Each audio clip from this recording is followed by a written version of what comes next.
The Immortal Thor, issue number 7. That's right, folks, 7 issues in.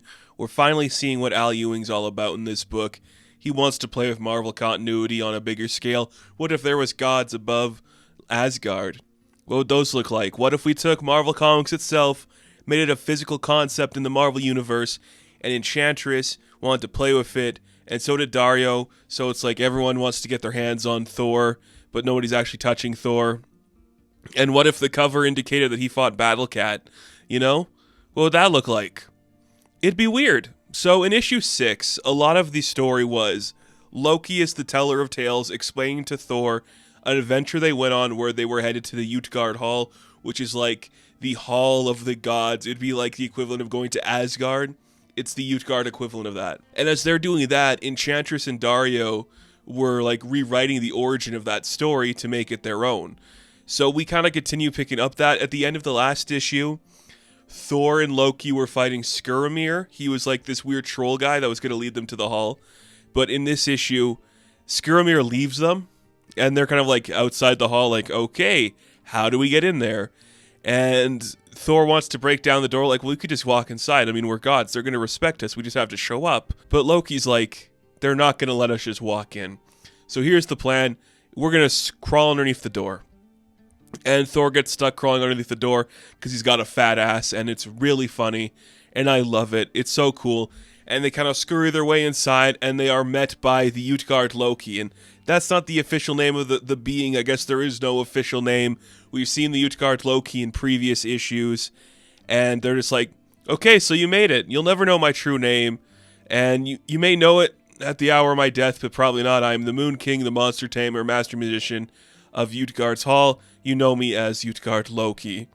So we're going to do a series of trials, and if you fail, we're going to destroy Asgard, Midgard, and everything you hold dear. Does that sound good, everyone? You are the sons of Gaia, who is not somebody I am friends with. So we're going to do a challenge, and when you guys fail, say goodbye to everything Gaia and you hold dear. So the challenge is Loki suggest an eating contest. Nobody can eat quite like us. Thor, we should be able to do that well. And I also maybe a drinking contest, because nobody could drink like ale quite like you, Thor. What are they going to do to stop us in that capacity? The entire time, Thor is presented as like an overconfident, egotistical asshole who's slapping Loki around, which is not uncommon. That's something that's cool to see.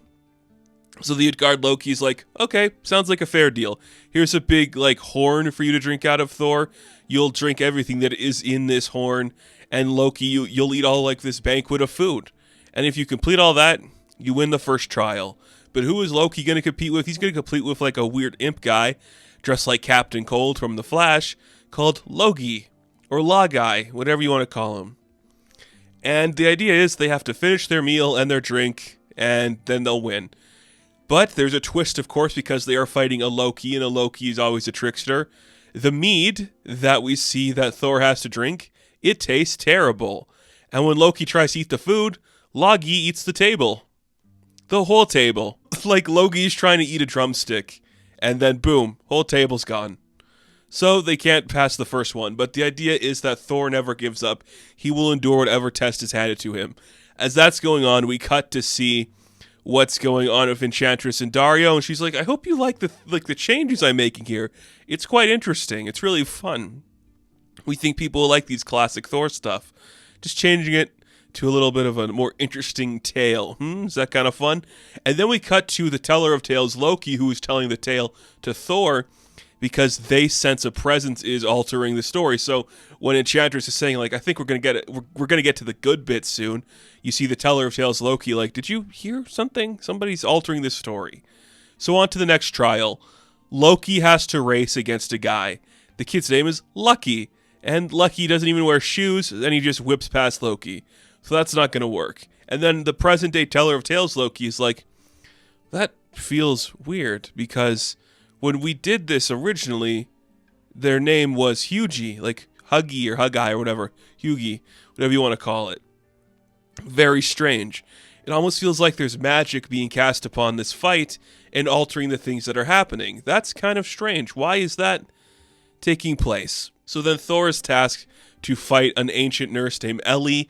Ellie's just like, she's an old lady who's very weak, but Thor's losing a fight to her. He can't beat her, and he's never going to surrender. He's not going to give up. And the Utgard Loki's like, well, okay, if you're not going to give up, I guess we should go to the next challenge since you're one of the strongest guys. But this is the one that's going to decide everything. You have to lift this cat. He's like, you're mocking me. He's like, nope, you have to lift this cat. So Thor goes to lift this cat. Its entire body stretches. He tries to pull it up. And then eventually the cat just grows into a giant feral beast and tries to attack him. And that is when all is revealed, because these are lies being presented to them. And the entire time, Skirmir, the person that they met at the beginning of the last issue, has actually been Utgard Loki himself. And it's all been a trick. The knot on the bag was a threat of eternity's fate, where they climbed like some of the highest mountains in Jabjorn or whatever it's called. Fire itself was a consuming creature that was like destroying all of like the food around them. The kid that was created to race Loki was like Loki's own thought. Death herself was one of the people that had like Thor in a grip. And then the actual like cat that Thor tried to lift was like the Midgard serpent. Oh, I'm going to butcher this name. Jormungandr? Jormungandr. It's probably Jormungandr. So it's actually a big dragon. And I'm like, that is pretty cool. And that's keeping a theme with everything that we've been seeing Al Ewing has been doing with this book. It's just building up this mythology that there is an evil version of Thor that's bigger than that.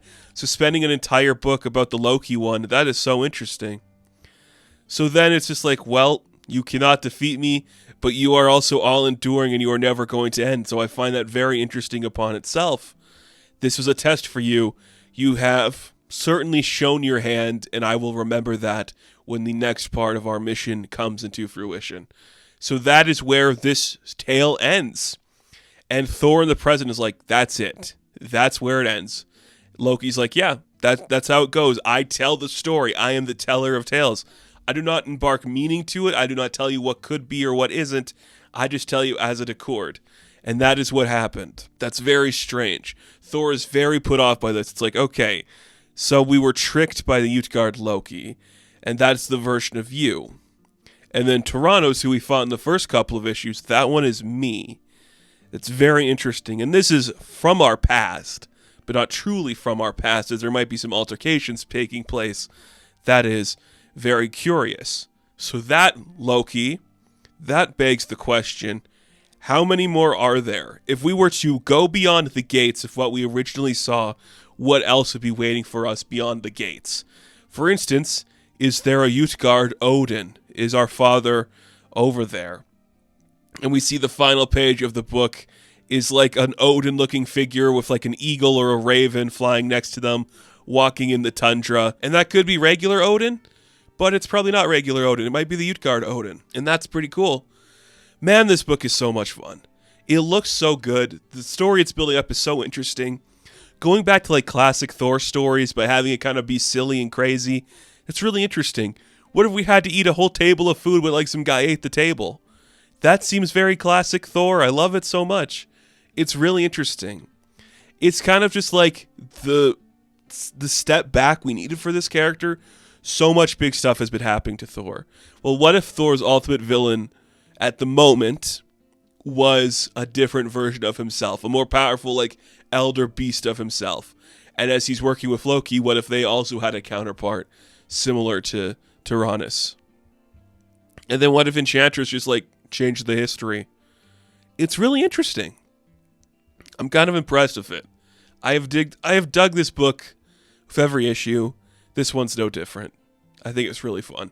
So a Utgard Odin is on the way, perhaps? Interesting.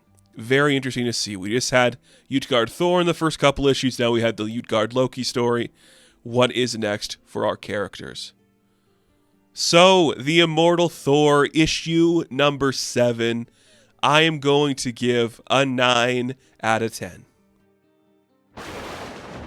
Now, thank you all for watching this review. Be sure to like and subscribe to the channel.